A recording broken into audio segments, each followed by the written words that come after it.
আসসালামু আলাইকুম, কেমন আছেন সবাই? আজকে একটা নতুন জিনিস ট্রাই করব, বিফ চাপ। দেখা যাক কেমন ইনস্ট্যান্ট বিফ চাপ। জাস্ট বলতেছে ওরা 7-8 মিনিট ভাজলেই এটা হয়ে যাবে, এটা ম্যারিনেট করা। তো আপনাদেরকে প্যাকেটটা খুলে দেখাই যে এটা কেমন।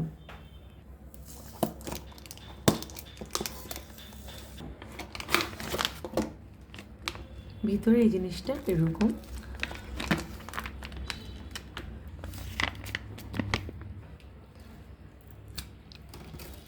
স্লাইসগুলো এখনও শক্ত হয়ে লেগে আছে বলে বোঝা যাচ্ছে না।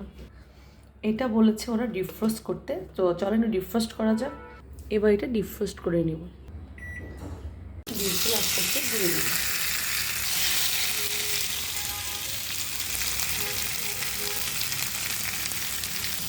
চুলার আঁচটা একদম মিডিয়াম থাকবে, মানে মিডিয়াম টু লো থাকবে। এখন আস্তে আস্তে আমি উল্টাই দিই। ওয়াও, কি সুন্দর লাগছে দেখেন।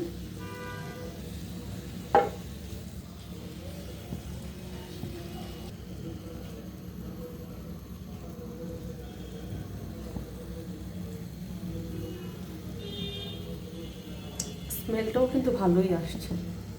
তো আবার 5 মিনিট ওয়েট করি। আমি এখানে পেঁয়াজ আর কাঁচামরিচ কেটে নিয়েছি। পেঁয়াজের সাথে একটু লবণ, হলুদ আর একটু মরিচ মাখাই নিয়েছি, গুঁড়া মরিচ। ভাবলাম এটা যদি আমি এর সাথে দিই, আমার মনে হয় জিনিসটা আর একটু মজা লাগবে। সাইডে দিয়ে দিলাম, নামানোর কিছুক্ষণ আগে এটা দিবেন। এই যে আমি এগুলো সাইডে সাইডে দিয়ে দিয়েছি। আধা কাঁচা খুলেই নামিয়ে ফেলবো এই পেঁয়াজগুলো, তখন খেতে পরোটার সাথে খুব মজা লাগবে। আমি এটা পরোটার সাথেই খাবো, তো এইভাবে করেই করছি। হয়ে গিয়েছে আমার চিকেন চাপ। এবার পরিবেশনের পালা। আলহামদুলিল্লাহ, আমাদের স্পেশাল চিকেন চাপ রেডি। তো টেস্ট করা যাক কেমন হয়েছে। স্মেলটা কিন্তু আসলে অনেক ভালো আসতেছে, তো টেস্ট করা যাক এটা কেমন হয়েছে। বিসমিল্লাহির রহমানির রহিম। নট ব্যাড, মজাই কিন্তু। 350 টাকায় 3 পিস এরকম চা আসলেই লাভবান হবেন।